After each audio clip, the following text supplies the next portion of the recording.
بسم اللہ الرحمن الرحیم۔ صرف 5 منٹ کا مدرسہ قرآن و حدیث کی روشنی میں 106واں دن 16 ربیع الثانی۔ نمبر 1، اسلامی تاریخ۔ طائف کے سرداروں کو اسلام کی دعوت۔ سن 10 نبوی میں ابو طالب کے انتقال کے بعد کفار مکہ نے حضور صلی اللہ علیہ وسلم کو بہت زیادہ ستانا شروع کر دیا، تو اہل مکہ سے مایوس ہو کر آپ صلی اللہ علیہ وسلم اس خیال سے طائف تشریف لے گئے کہ اگر طائف والوں نے اسلام قبول کر لیا تو وہاں اسلام کے پھیلنے کی بنیاد پڑ جائے گی۔ طائف میں بنو ثقیف کا خاندان سب سے بڑا تھا۔ ان کے سردار عبدیہ، لیل، مسعود اور حبیب تھے۔ یہ تینوں بھائی تھے۔ رسول اللہ صلی اللہ علیہ وسلم نے ان تینوں کو اسلام کی دعوت دی۔ ان میں سے ایک نے کہا، اچھا، اللہ نے آپ ہی کو نبی بنا کر بھیجا ہے۔ دوسرا بولا، اللہ کو تمہارے سوا اور کوئی ملتا ہی نہ تھا جس کو نبی بنا کر بھیجتا۔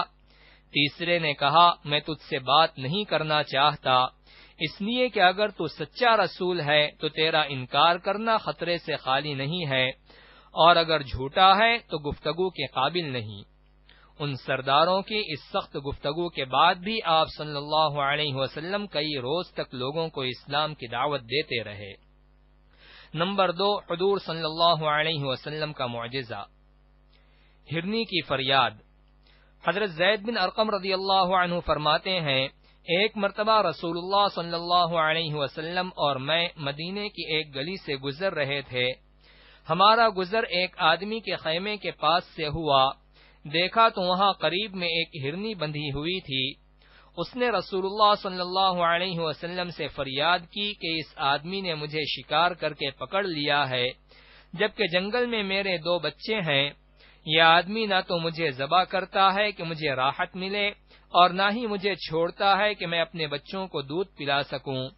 تو رسول اللہ صلی اللہ علیہ وسلم نے فرمایا، اگر میں تجھے چھوڑ دوں تو کیا دودھ پلا کر واپس آ جائے گی؟ تو اس نے کہا، ہاں۔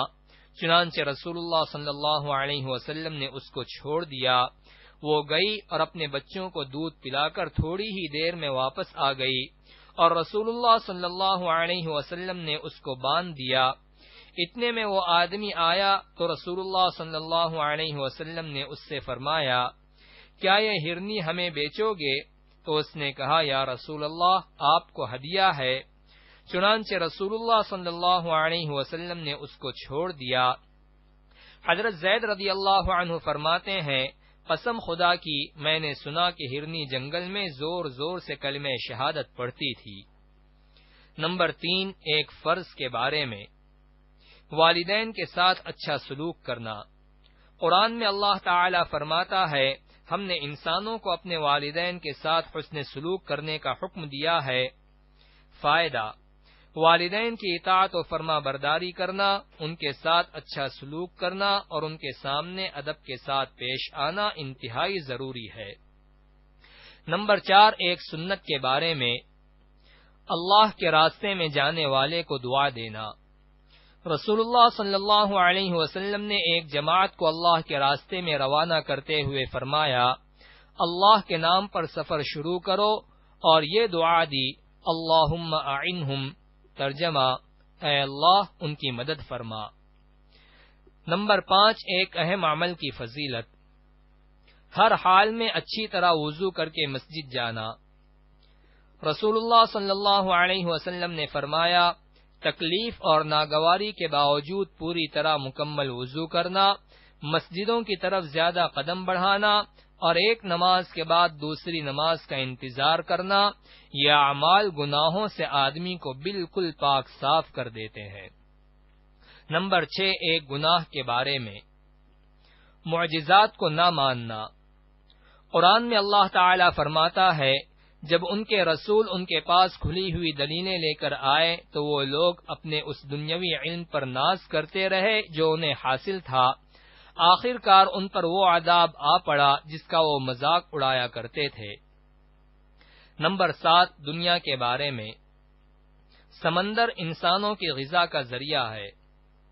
قرآن میں اللہ تعالی فرماتا ہے، اللہ تعالی ہی نے سمندر کو تمہارے کام میں لگا دیا ہے تاکہ تم اس میں سے تازہ گوشت کھاؤ اور اس میں سے زیورات یعنی موتی وغیرہ نکالو جن کو تم پہنتے ہو، اور تم کشتیوں کو دیکھتے ہو کہ وہ دریا میں پانی چیرتی ہوئی چلی جا رہی ہیں، تاکہ تم اللہ تعالی کا فضل یعنی روزی تلاش کر سکو اور تم شکر ادا کرتے رہو۔